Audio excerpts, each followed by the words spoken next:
With Dale Pinnock. We've spoken to Dale earlier on about foods that are really good to boost your skin and skin health. But right now we're going to make a fantastic salad, and this is a really good boosting salad for everyone. I mean, this one is a perfect example of things that will work for so many different systems. It's a really good showcase for food as medicine, really. Brilliant. Okay, so first of all, we'll start with kale. Yes, I'm doing a raw kale salad with a peanut chilli sauce. Now, raw kale, obviously really, really nutrient dense, but as it is there, it's boring, it's dull, it's minged. It's quite just earthy, I feel. It's about as exciting as reading the phone book in the rain, let's be honest. There's nothing interesting about it at all, but I'm going to show you a little technique where you're not cooking it, you're not damaging the nutrients, but you're actually softening it. Okay. So, just to go through what's good about kale, loads and loads of magnesium in there. Yeah. Okay, so really, really good for the central nervous system if you're feeling quite stressed out, good for cramps. Very, very high in fibre. Which is really important, because really a lot of people these days have a very low fibre diet, and convenience foods plays a part in that. Yes. There are fibre, and absolutely. Diverticulitis. So much beige food going on these days. Yeah, it's true. Is that what they call it? Beige food. It's almost like baby food. White bread, white rice, white pasta. I mean, did you ever remember mixing flour and water together at school? Yeah. What did it make? Yeah, it's glue. True. It makes glue. Yeah. Exactly. So you're massaging it, put a little bit of oil on there, then you massage it, and it starts to wilt. You know, get your hands in there. Love your food. Yeah. See, it starts to wilt. It goes to the same texture as cooked kale. Okay. So how long should you need it for like that? That's literally a couple of minutes. As soon as you'll feel it soften, you'll see it go a little darker. Right. And that's it. All right. And actually, we've got loads and loads of text coming in here for Dale. And I'm looking at this now because you're putting some garlic in here.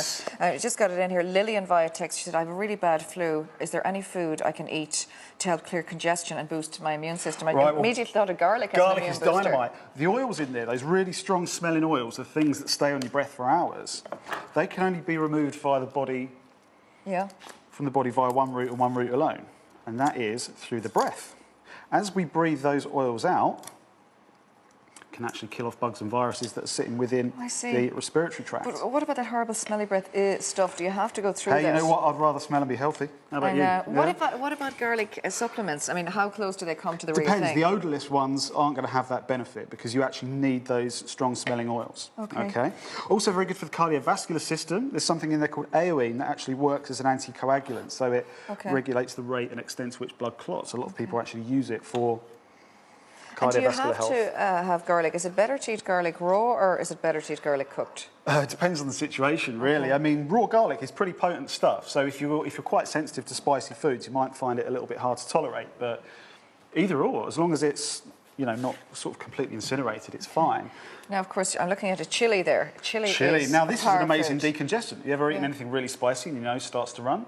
Yeah, that's true. There you go. It works as a decongestant. But also, it's a circulatory stimulant. The capsaicin in there, the chemical that actually gives it that spicy flavour, the thing that burns, it causes the cells that line the inside of our blood vessels to secrete a chemical called nitric oxide. Now, nitric oxide then makes the muscles in the blood vessel walls relax, and the end result there is the vessel gets bigger, enhances circulation, and can also take blood pressure down. It's very transient, it's not a replacement for a drug, but it's a perfect example. But it certainly helps. So high blood pressure, or probably anyone with heart issues as well, would it help? Yeah, absolutely. Cold fingers and toes. It's amazing. And is it a natural painkiller? It is a natural painkiller. When you use it topically, it basically in our nerve endings, there's something there called substance P, which is actually involved in carrying the pain signal. When you apply chili topically, it makes that nerve ending run out of substance P. So if you have a pain in your hand, you can actually apply chili. Yeah, you have to be careful though, because it would actually probably scorch your skin. If you've got sensitive skin, then obviously Well, I remember one cautious day I on that rubbed my eye after cutting a chili, and oh my God, I've done it was that a disaster. few times. Yeah, make sure you wash your hands. Is that just regular honey? Regular honey. Okay. Now, I mean, honey's, go I mean, that's been used for centuries, topically especially, as an antibacterial agent. You can even put honey on a cut. You can, because it's bacteriostatic. The actual concentration of sugar in there is so dense it stops bacterial replication. Wow. You can still get honey plasters on the NHS. Really? Absolutely. Too bad we're not here, though. Yeah. Not in Ireland. It goes to show how effective it is, though. Okay, so now we have the chilli, and we have the garlic, and we have the honey in here. So this is our dressing, is it really? This is the dressing, like the sauce. Now, a lot of people would be extremely freaked out at the thought of peanut butter. They think it's very calorific, it's full of fat. That is a fallacy. Calories don't matter anyway. But that's a different discussion. It is a different discussion, but that whole thing has changed, hasn't it? Counting calories and all that. The landscape's changed. It does have a high oil content. But if you're getting a nice pure one, it's actually good fats. And those fats satiate you, they fill you up. They're going to stop you eating too much in the long run. Okay, loads of B vitamins in there, loads of zinc, loads of goodies in there. Yeah, loads of goodies in there. But do avoid the ones with any sugar, of course. Get the organic version. Yeah, absolutely, absolutely. So a bit of peanut butter going on. This is actually interesting here. Can you tell me any foods that would help stomach bloating? I've heard that peanut butter in small quantities can help stomach bloating. That's a new one on me. Is that a new one? Yeah, that's a mystery to me. I read a book recently. It was the ab diets or something like that it was called. And I remember peanut butter is one of those anti-belly bloating foods. What would help with bloat? Peppermint's very good. Yeah, so peppermint tea or something. Yeah, those oils in there can relax the walls of the digestive tract. Okay. And actually ease bloating. Ginger's very, very good. Ginger. And then looking at probiotics. Of course, to take a probiotic. Well, a lot of people would just take a probiotic after they take an antibiotic, but taking it on a regular basis. Taking it on a regular basis, yeah, just for a bit of a digestive tune-up. Linda from Dublin, any foods that can help MS and fatigue? MS and fatigue, it's a very, very complex one, really. And the thing is, MS actually affects so many different body systems. It affects the immune system, it affects energy production. And the unfortunate thing is there's no one specific answer. But all I would say is make sure that you're eating foods that are balancing your blood sugar levels out. So avoid refined carbohydrates, those kind of things that just tax the energy from the body, really. Right. Okay, let's recap in here. So we have our peanut butter, soy garlic, sauce. chili, honey, soy sauce, peanut butter, a little bit of water, then finishing off with some Chinese 5-spice. Okay. You've got like this amazing kind of satay vibe going on. Lovely. So that's got a lot of coriander. It's got probably a little bit of cumin. There's star anise, there's lovely. cinnamon, all those sorts of goodies. So that's literally it. That's literally it.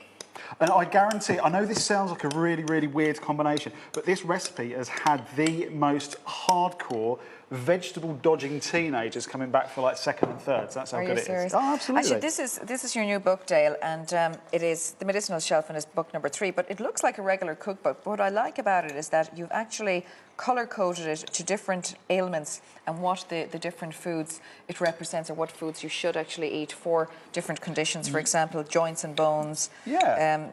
You know, different things. Your metabolic system, digestive system, that type of thing. The heart and circulation. So it's very interesting like that. If you don't know an awful lot about, medicinal cooking, this is a very good cookbook to start out with. Absolutely. I mean, it's a cookbook first and foremost, but then it also highlights the science behind why nutrition is actually a therapeutic tool and, its strengths and also its limitations as well. Very good. I'm just trying to get through some of these here. What sort of food is suitable to help a woman get through the menopause? We've heard of soy and phytoestrogens. Yeah. I mean, soy is... It's a bit of an interesting one. We actually realised that some people are better at processing it than others. There's a metabolic byproduct called equol. Okay. And some people can produce it, some people can't. It's that has the benefit. So by all means, try it. If you get benefits, obviously you're an equol producer. Yeah. If not, then maybe look at something else. Maybe go to a health food store and have a chat with someone in there about some of the supplements. You can look at foods like pulses, chickpeas, things like that, very rich in the same sort of compounds as you'd find in soy as well. Very good. Any foods for an underactive thyroid? Not directly. I've seen all sorts of weird and wonderful claims, but there's not really much in the way of evidence behind it. There's a lot you can do to actually deal with the side effects of an underactive thyroid. And again, that's going to come down to blood sugar balance, because obviously it does make the metabolism a little sluggish. So very, very low GL diet, high protein, reduced refined carbohydrate. Okay. And when you look at something, let's say like peanut butter, would that be low GI or high GI? As long as it's a natural version, as long as it's not got the added sugar, then it's pretty low GI. Okay, yeah, I mean, the fat and the protein content really, really slows down digestion. And of course, this one here is, talking about sugars and how sugar affects your insulin and all that. My dad is borderline diabetic. Are there any fruits and vegetables that he should avoid, or any good foods to keep his blood sugar levels down? Avoid, I would definitely say the starchy carbs, really. So regular potatoes, parsnips, those kind of things. Maybe sweet potatoes in moderation would be okay. But then also up the protein with the meal as well, because when you add the protein in there, that slows down the digestion, which then goes on to slow down the release of the sugar from that meal. So it literally drip feeds the blood sugar and keeps it much more stable. I had a baby 3 months ago. My hair is now falling out in clumps. Any advice on foods I should be eating to prevent or reduce this? First and foremost, make sure you've spoken to your GP first. Absolutely. Very likely it's going to be hormone related, and then it could be a case of literally just waiting it out. Sometimes it can be related to nutrition, sometimes it can be related to iron deficiency or magnesium What deficiency about or even something like stress. zinc or something like that? So Would again, that help?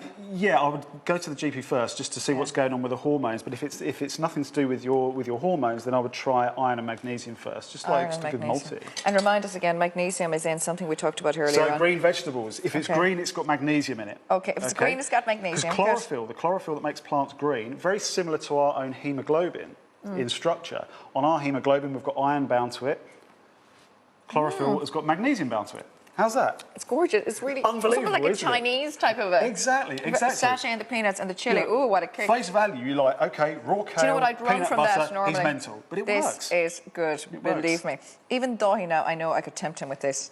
Dahi, what do you feel? Yeah, Maura, it smells absolutely beautiful, Maura. I want some, please. I'm coming over to you with it, so. Thanks, Maura. Don't eat it. Yeah, there's no point of coming over with it, I'm just Maura. gonna